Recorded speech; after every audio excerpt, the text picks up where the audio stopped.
This next person, so we went for a guess of who was the next person. So, Right. Oh, was it a little sweepstake? I've still got Ryan Sessegnon's comment on, so I've not been. Oh, have you? Yeah, you got Ryan Sessegnon's chat. So, this person is soon to be with us on these shores. Oh, I see. I thought you meant they were recently to be born. Soon to be with us. No, not right. No, you're gonna be on these shores just in time for Panto season. Oh no, he isn't. Oh yes, he is. Ah, it's Brian. It must be Dago.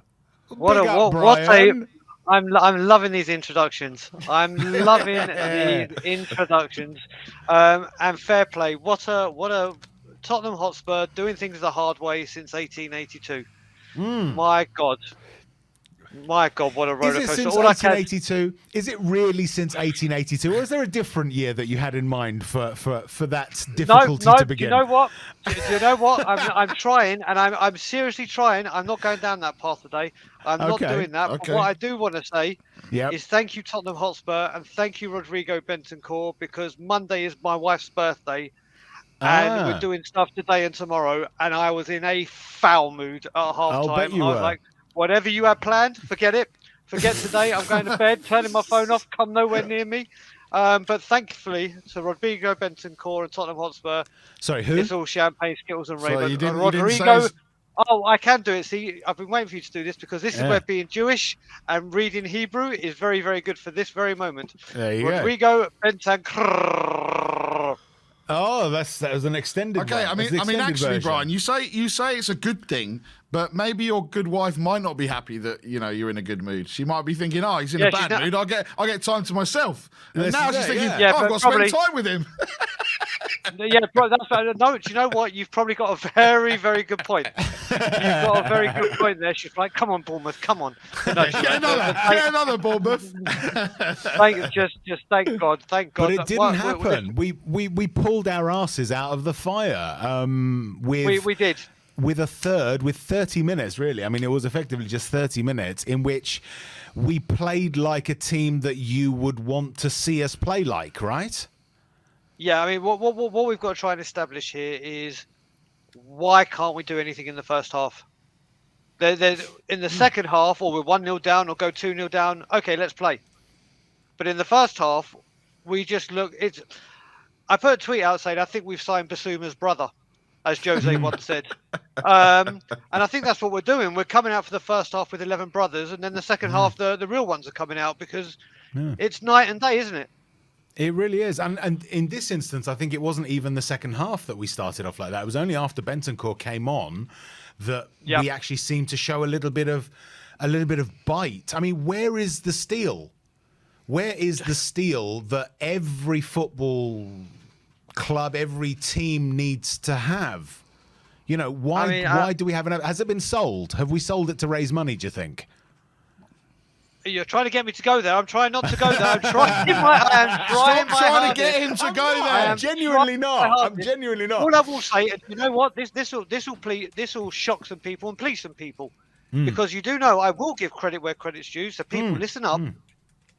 For the club to pull off Bentancur and Kulusevski, well bloody done. Bloody done. Because also, what the hell is wrong with Juventus? Look at the mess they're in, and they let these two go. Who the hell did they think they were to let these two go? To try and finance, maybe it was Vlahovic, whoever it may be. But to get these deals, all right, Kulusevski hasn't signed, but what was it, 19 million? I will give credit, like I've always said, where credit is goddamn due. Yeah, absolutely. And the club take credit for that. The club have to take credit for that. But he is making a huge difference, isn't he?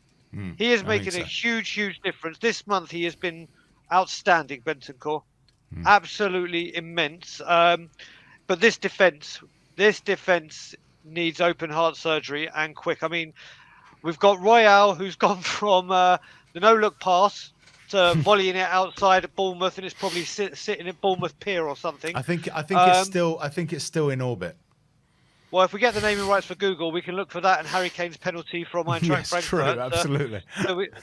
But that defence is a Sanchez, who I have tried to defend. I have tried to defend him in certain times. Yeah. Shocking. Yeah. Absolutely shocking.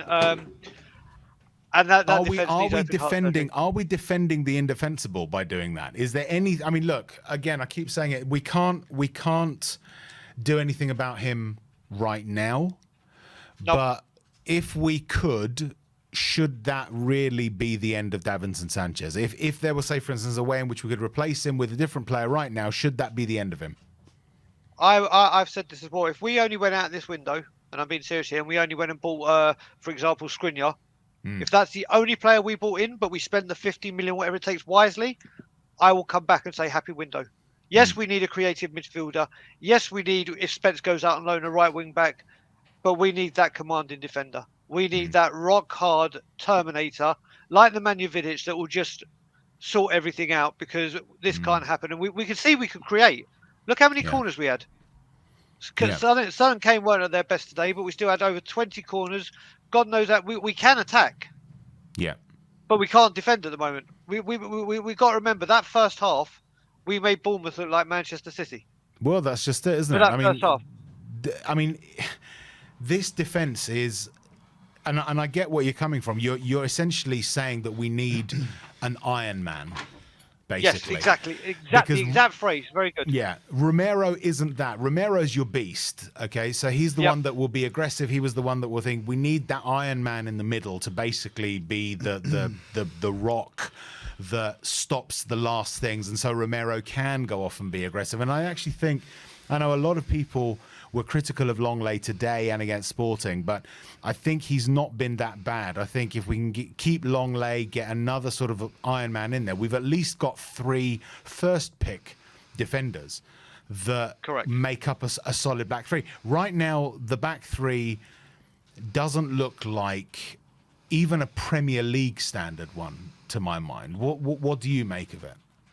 I'm exactly like I said to you. If we just went out and bought Skriniar rather than a bit part centre back, a bit part right back, and a bit part creative midfielder, just to say, I'd rather we go spend the money on the real deal, on one area, and we know this centre back is a key area now. We know that this needs fixing, and I'm just saying Morgan Skriniar because that's my personal preference of who I think could do the job. Obviously, people will think otherwise, but I think if we could get him in just to shore that defence up. And then you said, like you said, you got Romero who can be more Romero, let's say.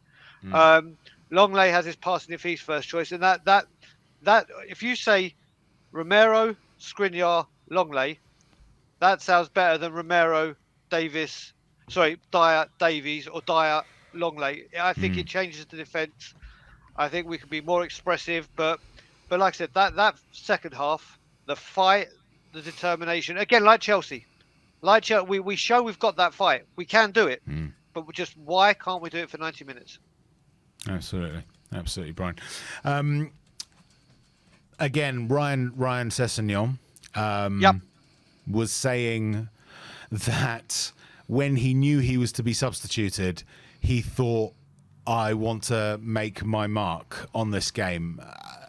Are you concerned that a young player like that should be thinking in those terms and not thinking, I want to make my mark on the whole game right from the start? So I say this a lot on these streams. I'm a fan of Sessegnon. I'm a fan of Sessegnon defensively. He's got a lot of work to do offensively, which is what he was doing at Fulham. And I think a lot of that is due to his hamstring injuries he's had. We all know how bad they can be. And if they keep going, it's quite a repetitive injury. And I think he's just lost a bit of confidence in himself to run to that byline and do what he does and open his legs and really go for it. I knew you were going to do that, Nick. I knew it as I said it. It's a Saturday. What can you do? Yeah, exactly. But what we see Sessegnon doing is cutting in and slowing it down. And I think with Perisic being there, and he's saying he's learning off Perisic, it's not going to happen overnight. There's a lot of people that think he's useless and that think we got to get rid of him. I think there's a player there. But it's going to take a lot of work, and he needs class around him. Not what we're doing in this defence. We're all singing his praises when twice last season he marked Salah out of the game. Yeah, you can't just be that good and mark one of the best players in the Premier League out, and then just be shit. Offensively, I completely agree. He's got a lot of work. Exactly. And there's a super chat from Powder TCG exactly backs up. You can't have A+ football with B- players. I think he has said that before in another show I was on, and it's exactly that. It's exactly that. And you know what? We're saying that he doesn't get forward enough or he doesn't attack enough. Well, he scored a goal that brought us back into the game. Yep. So whether he said I wanted to make my impact here or in the impact, obviously, if you're about to get substituted and we're playing piss poor, and you get a chance at a shot, you're going to put your laces through it and smash it. Took the deflection, but it went in and it started the comeback, didn't it? Yeah. Without him there. So again, as I've said before, if you're gonna criticize people, you have to praise him, and he's showing some fighting spirit. You've got to remember he brought in a fitness coach 2 weeks earlier and worked hard. His injury record that used to be injury non-stop, he's been available pretty much every single game this season. Whether he's played is a different matter, but he has been available for selection every single game. And I think if we can keep building his confidence up and he keeps working with Perisic, we may see what people saw at Fulham. Not saying we will, but I think there's a more likelihood that we will. And we've got destiny to come as well, haven't we? True. Yeah, Udoji is due back next season, absolutely. Yeah, okay. Well, thanks for the call, Brian, but we still need another Benton quarter, don't we? So prep yourself. Any final thoughts before you do that? Yeah, like I said, I can't wait to be back in that studio with everyone, and I'll be sitting where Rez is sitting for the Leeds game, so I can't wait. And yeah, just Spurs, please, for the love of God, get the job done Tuesday. Please turn up for 90 minutes and don't play your brothers for the first half. And Rodrigo Bentancur. And I will leave it at that today. I'm not going to do my you-know-what today. Wow. It's not about Big up. It's a special one. Like I said, if I start speaking about him, then it gets into my head. Then my wife might like that, so then she won't have to spend time with me. I'll come on the show later and have a major rant. Yeah. But guys, I will see you later. Love Big up, all. happy birthday to Ilana. Hope you have a good couple of brother. days. See you Thanks later. very Big much up, for coming Brian. on.